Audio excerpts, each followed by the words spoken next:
UPSC aspirants ask me again, sir, what do you do different if you start the journey again? Now, next 10 minutes will change the way you prepare and will take things to next level. That is my promise. But you have to trust me and trust the things that I tell you. And I will go with data and logic. Authentic approach with data and logic. And there's a proof of concept also that I'm going to share. So question comes that if I have to start the journey again in 2026, what different would I do? I'm Pramod Singh. I've been mentoring aspirants for the last 15 years. And I was also an aspirant. I gave 3 mains, 2 interviews, and I gave mains in all my attempts. Nothing magic in that. I'm not in service. I made some mistakes. Maybe there were factors beyond my control, but there were factors which could have changed the way if I had made some corrections in the preparation around that time. And that is what I'm going to tell you in next 10 minutes. Take out a pen and paper and listen quietly and just declutter all the noise around you. Because right now you're listening too much. You're not consistent, there is a mental fog around preparation, there is too much overwhelm in you, and that is something which I always face. So we'll focus on that part again, but let's come to the what will I do. So 2026 is the journey, and if I have to start again, this is half of the things which I did around that time I will not do today. And that is where it is very important to understand that what is something that you should be doing differently. And for that, don't ask me. I want you to sit down.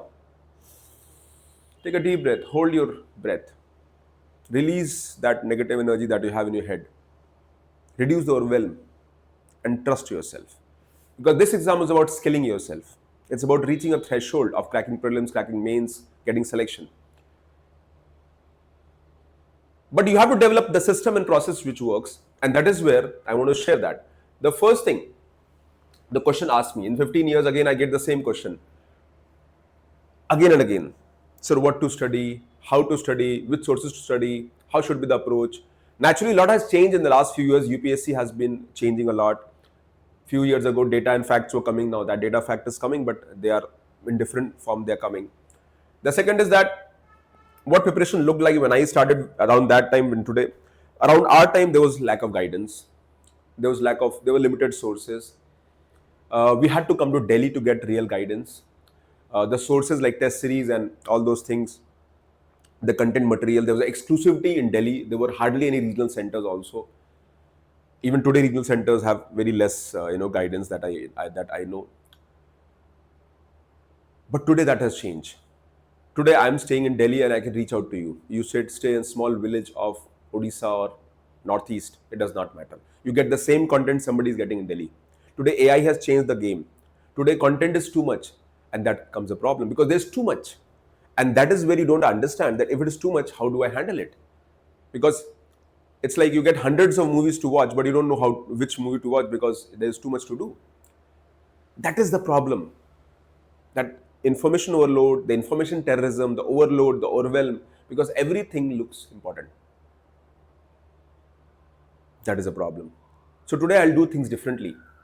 The third question, which is that one constant that never changed, the resources. We followed the same approach, limited sources, NCRT, standard books, newspaper, one monthly magazine, making our own notes, writing answers, revising, repetition, revision, test, mocks. That has not changed even today. That means the system that you follow for preparation, that will beat any resource system that you have.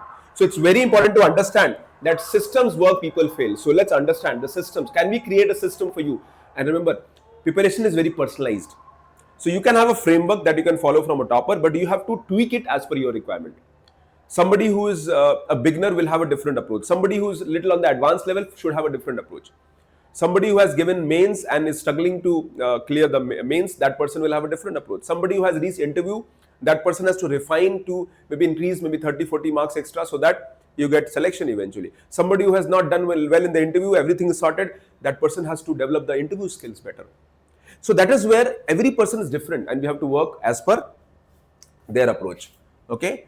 And the next is the tools have changed. Today resources are available at the click of the mouse. If you know how to use AI, if you know, because even content are available everywhere. The Telegram channels, proliferation of YouTube channels, and many of them are doing good work.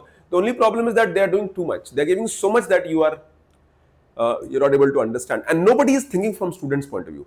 Everybody is thinking that, okay, I'll give more content and student will come to me. Well, that's not how it works. You have to give context. You have to tell the clarity. You have to help them make consistent. You have to reduce the overwhelm. If there are 12 GS subjects, you can't study every subject from 5 sources. That means that will equal to 60 sources. You have 1 year of window of preparation. Then there are optional. Again, optional is again a complete paper that takes huge amount of effort and time. There is essay, there is CSAT. Again, it takes a lot of time. So these are the challenges that you need to understand if you want to start the journey. So we, as a mentor, our focus should be to reduce the overwhelm, create a system of limited resources, help students identify the right system that they work, also reduce the overwhelm, identify the predictive patterns where UPSC is asking more, develop their conceptual understanding, develop their skills, develop their strong mindset, and help with the strategy that they can follow them. And also, how do they appraise the preparation? So we should rather than giving more information, we should reduce information, give them clarity, make them consistent, and create a system which is able to handle their problems at all level. And preparation is more inner game after a certain period of time. So we have to work on those areas. And if I have to start, I will use AI as a thinking framework, AI as a co-pilot. I always tell my students that your AI should be like co-pilot, and use it very judiciously, very smartly. And AI can be a boon also if you know how to use it. And you can use it to chess. For example, if you're writing answers, I don't want the AI to write answer for you. I want you to write answer and then check with AI, okay, this is the answer I have written. Can you compare it with the top 50 rank? And what are the gap areas? And how can I improve? What value addition can be done? So you can use AI to pressure test your understanding, not do work for you. AI will not write exam for you. You have to write the exam yourself. So that is the key part. So you have to use AI as a co-pilot, as a thinking partner, not as a shortcut. Then the feedback part. Most of us are putting effort, but are you appraising your effort? Are you knowing you're moving in the right direction? And I would advise from day one, let's say you're a beginner and you're starting with NCERT. So there is NCERT based learning. Then you're going for standard books. Then you top up with the current affair. Okay. Then you go with the answer writing framework. Okay. So this is the chronologically normally people follow, and that makes sense also. It's very logical also. When you read NCERT, your basics of subjects are covered. When you cover standard books, then the syllabus is covered. This conceptual understanding comes from here, and syllabus is covered from here. When you understand current affair, you're able to link your static with current, and maybe link and take things to next level. Then you do the answer writing framework you develop, and you start integrating all of the learning into answer writing framework, and of course solving the MCQs. So you clear prelims here, you clear mains here.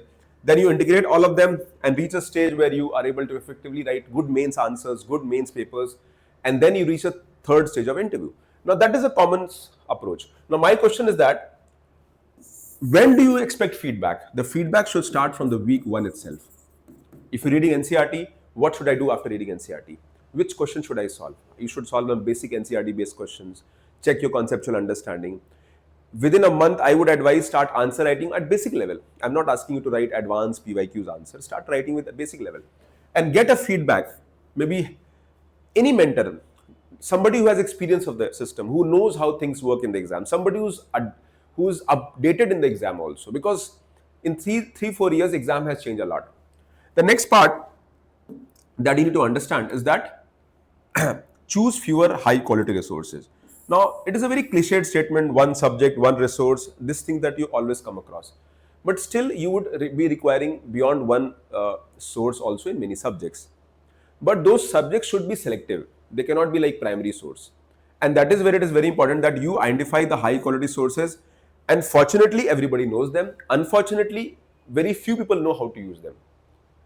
So when my students, when they write answers, I try to benchmark with the toppers copy. Now, few of my own toppers, and then fortunately, a lot of toppers copies are available today. So you're able to benchmark your effort with somebody who's doing better. In prelims, okay, prelims is cut off, you data, so you can know that. But for mains, things are different. When you write essay, how do you write 130 plus essay? So we need to understand that when you have fewer high quality resources, it will import and reduce your overwhelm. Even we did the same problem. We purchased every book in the market. We felt it is good for us. Okay, so that is the key part. And of course, the fourth point is do a weekly review, have a weekly study plan, have a weekly review. And when you have a system which helps you to identify the gap areas, and it will take hardly 30 minutes, 15 to 30 minutes. In the beginning 30 minutes and then 15-20 minutes. So out of the entire, let's say you're studying 6 hours a day and maybe 6 days a week, or let's say 40 hours per week you're studying, maybe 30 minutes can go in the review part. And that is something that you deserve. It's about planning, identifying the gap areas, improvising, and that is where these are 4 things I'll do things differently, which I did not also did. In the beginning, when you start a subject, you want to complete everything. Okay, let's complete lecture 1, lecture 2, lecture 3, lecture 4, lecture 5, lecture 40. But there is no review. Many of the students, what they do, they go through all the lectures. They don't even make notes. They imagine that they have some superpower inside their head. They will remember everything. I mean, it's impossible for you to recall things if you have notes not ready. If you don't revise your notes 4 times, you can't solve MCQs, you can't write good answers. And that is true for every aspirant. The degree might vary. Somebody might take 5 revision, some might take 3 revision. But the degree is there for almost every aspirant that you have to understand. So that is what I'm trying to tell you. Let's not get into this challenges. And this is what I'll do things differently. And I told you. Okay. So smart preparation beats starting early. And many of you might be starting late. That's okay, but be smart. Collect every sources, something which I also did. Learned alone, checked nothing, and worked hard. Adjusted late. I would advise you to start AI as a pressure. How use AI? I'm going to help you, because in our community we have work on clarity, consistency, system developing, feedback, loop mechanism. Okay, review weekly and adjust early. That is the key I would advise you to follow. And if you follow them, I want to do one more thing. Just pick one of the 4 shifts we discussed and redesign the coming Monday around it. Not the whole month, just one day. Every Monday or every Sunday, review your preparation. Nothing wrong in that. And I'm going to be here. You just follow me regularly on this YouTube channel. But I won't want serious aspirant. If you're not a serious aspirant, and if you just, because I don't want to create a viral reel. I want serious people should come, get clarity, and become, the consistent. Now this is the week's action. And in the next, we have a session every on Tuesday and Friday. I'm going to put videos on this. And the next is AI for UPSC, my productivity workflow. So I'm going to work on that, and I'm going to help on you. And all my community members and also the new members, thank you very much for watching the video. Follow the system, follow the process, reduce overwhelm, and you'll see journey moving to next level. Thank you very much. Take care. God bless you. And do like the video and share it with someone who need it just like you. Take care.